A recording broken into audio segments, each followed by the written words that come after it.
that, I would like to welcome and present our guests, starting from you, Pash. Pash is Head of Learning at KPMG, based in just outside of London, United Kingdom. Welcome, Pash. Hi, Marion. I'm delighted to be here, and thank you so much for joining us this afternoon. Likewise, thank you.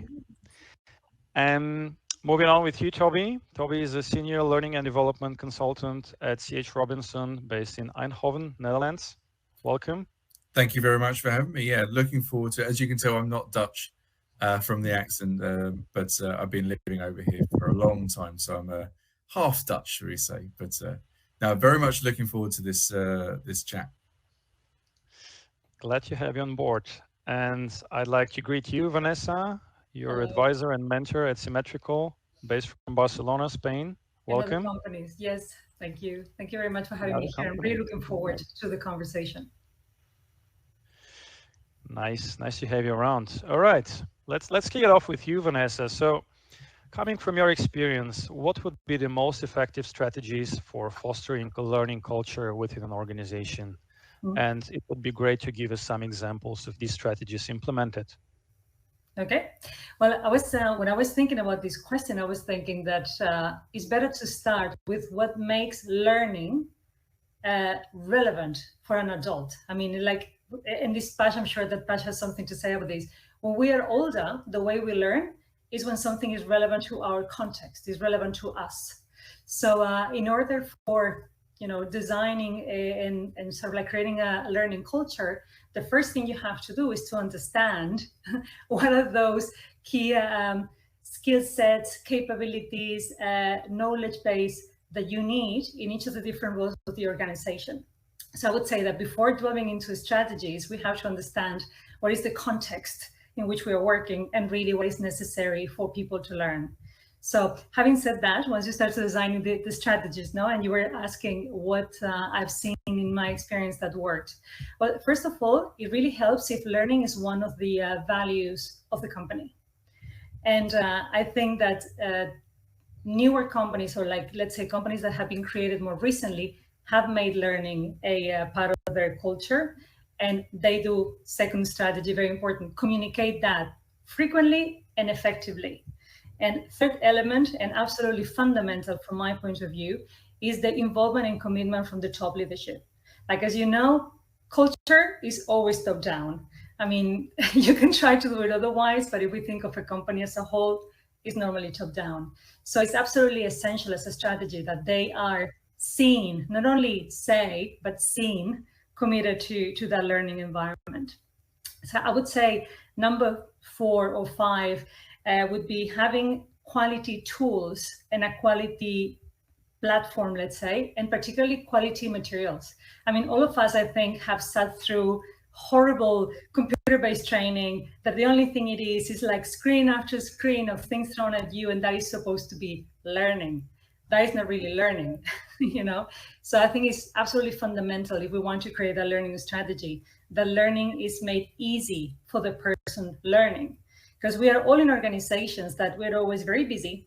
We're normally pressed for time, and we need to make space for that learning. So relevance, as I said earlier, and quality are absolutely fundamental.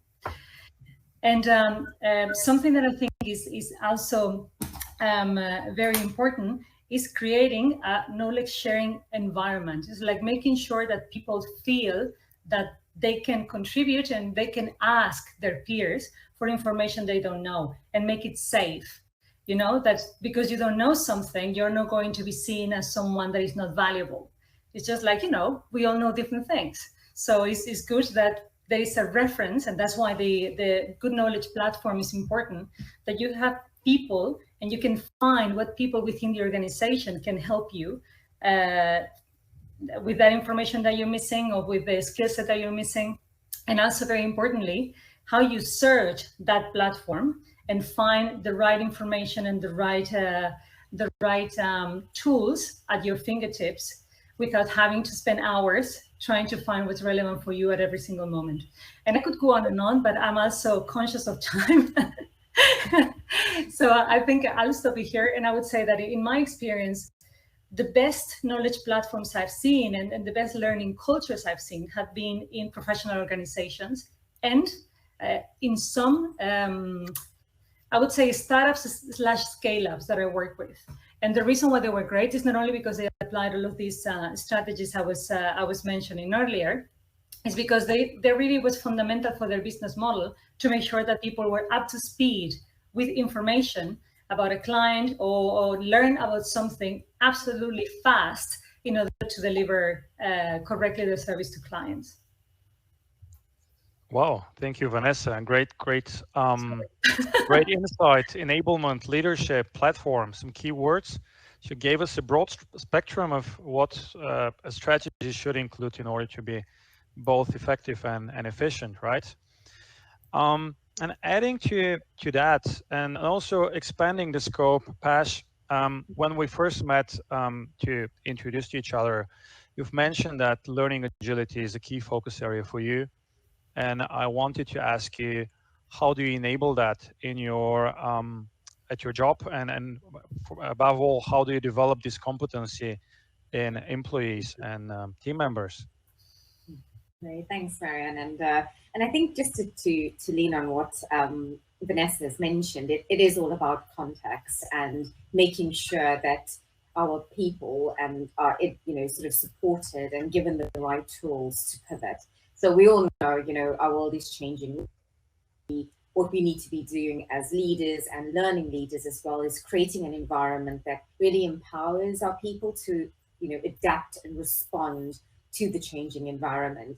I mean, we've all heard the scary stats, from the World Economic Forum that, robots and AI are going to replace 85 million jobs by 2025. So, you hear all those scary things, but really does happen though, is that, jobs will be created to work with, robotics and AI. So, what we need to be doing is making sure that we upskilling employees so that they can learn how to learn and be able to respond and pivot to the changing environment.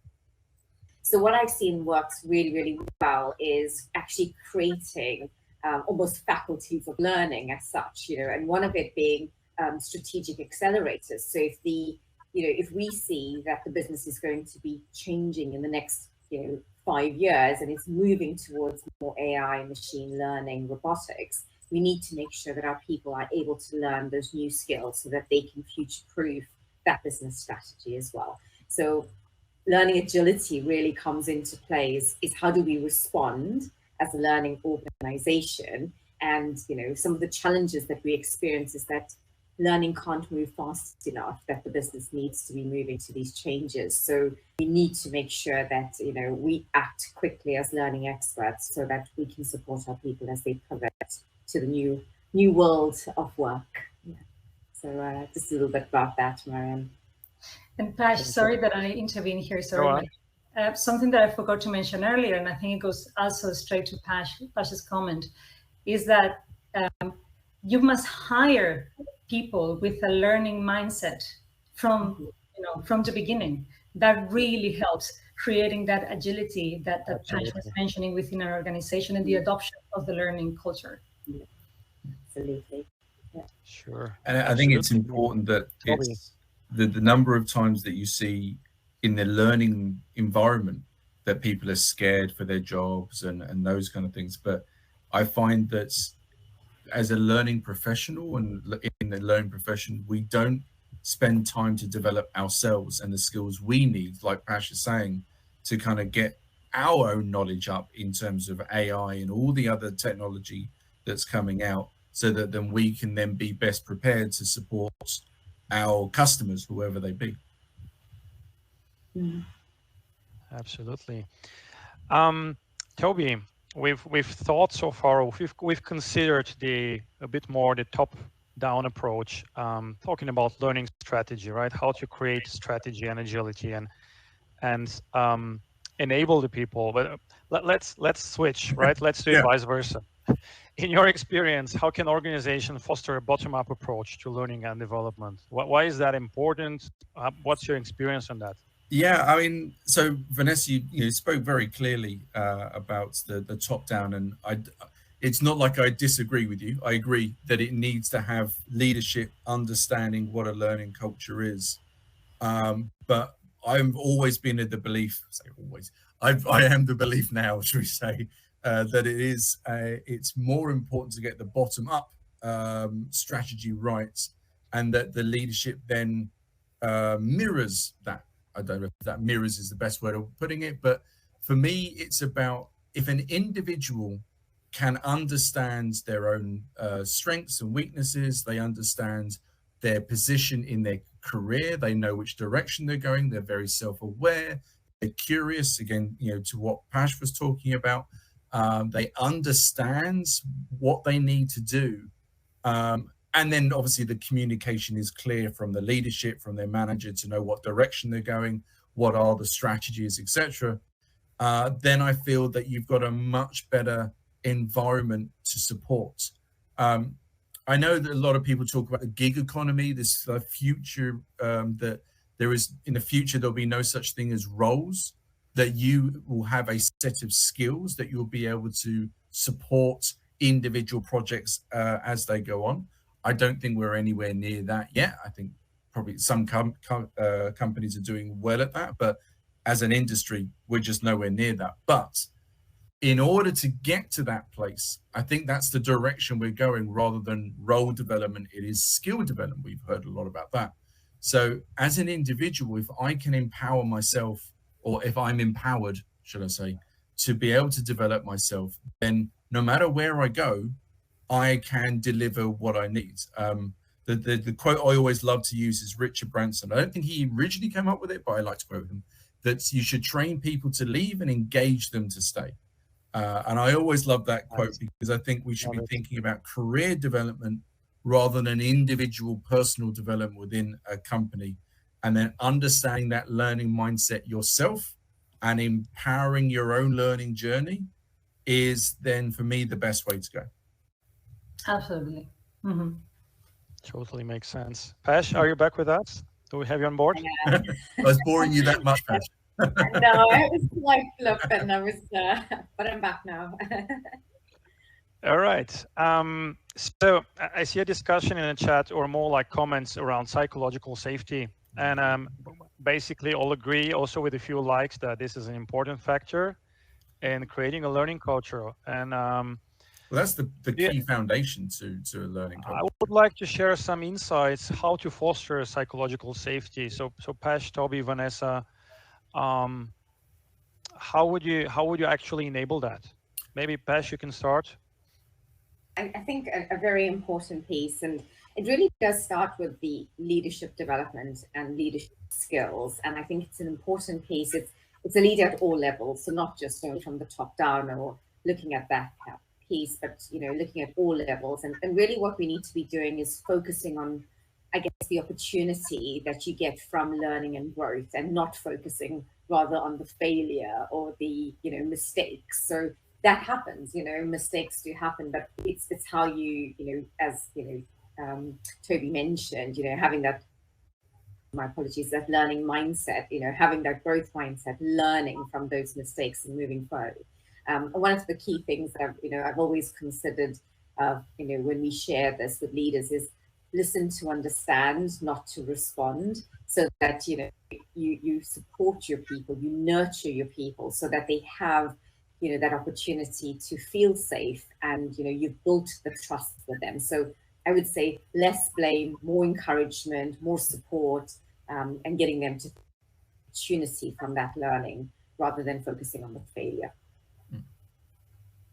No, I love that. I think that trust is, and so for me, kind of like servant leadership is a massive part of that, because for me, servant leadership is, in its most basic terms, is leaders getting out of the way of their individuals and allowing them to grow. And leaders, their main focus is the people rather than their projects or whatever else.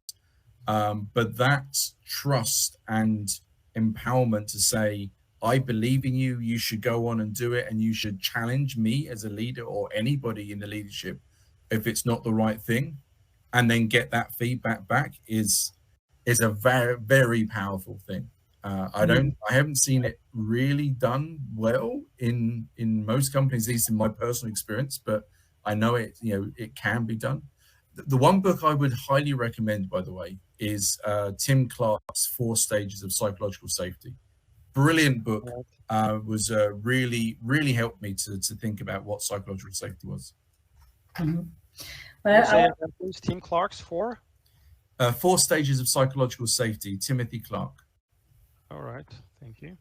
Maybe we can add it to the message board so that people can look it up later. Something that, besides everything that they've added, I completely agree on everything. And I wanted to address one of the questions that someone made at the beginning of the session, saying, does that change between countries? Like, does that sense of, the psychological safety, they use a different word, but it came down to that, change depending on the country? And I think it absolutely does. There are some countries that are more, let's say, have more of a mentality that you cannot make mistakes, particularly if you're the boss. Like, let's think more like the Japanese culture is more that type. And then you move on to Anglo-Saxon cultures.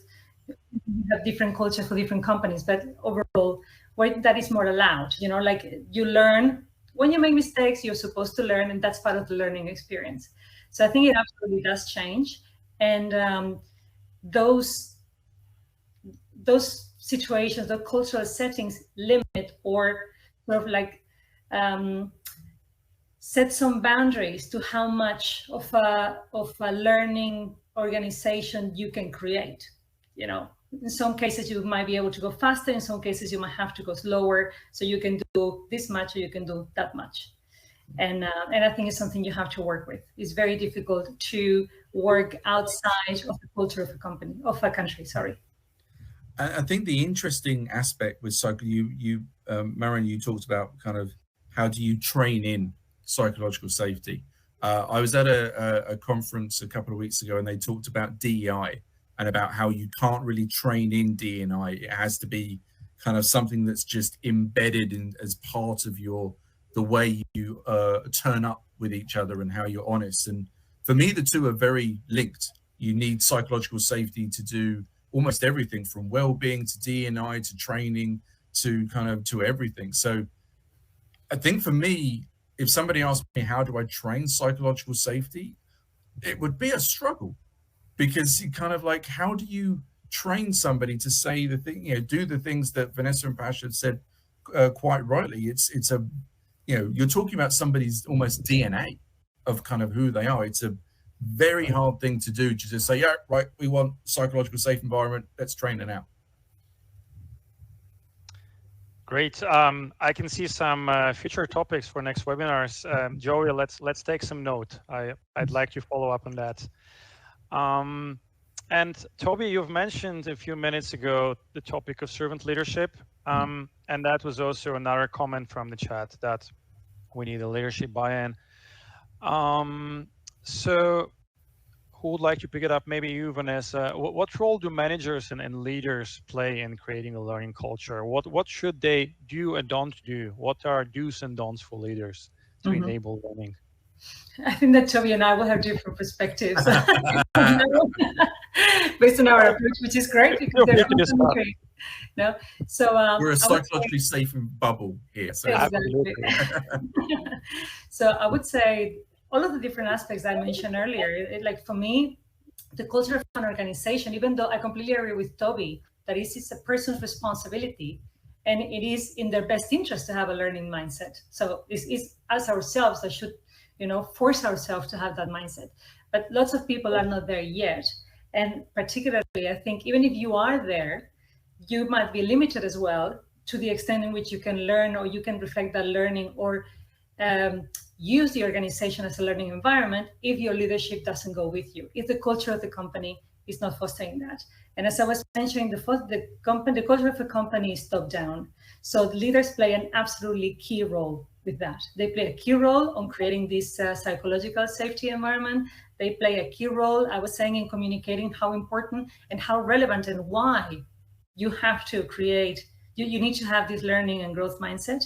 And I think third, they also are the ones that make the decisions and control the resources. So something we didn't discuss earlier is that in order to create a learning culture, if you have the intention of creating a learning culture, you have to dedicate the resources.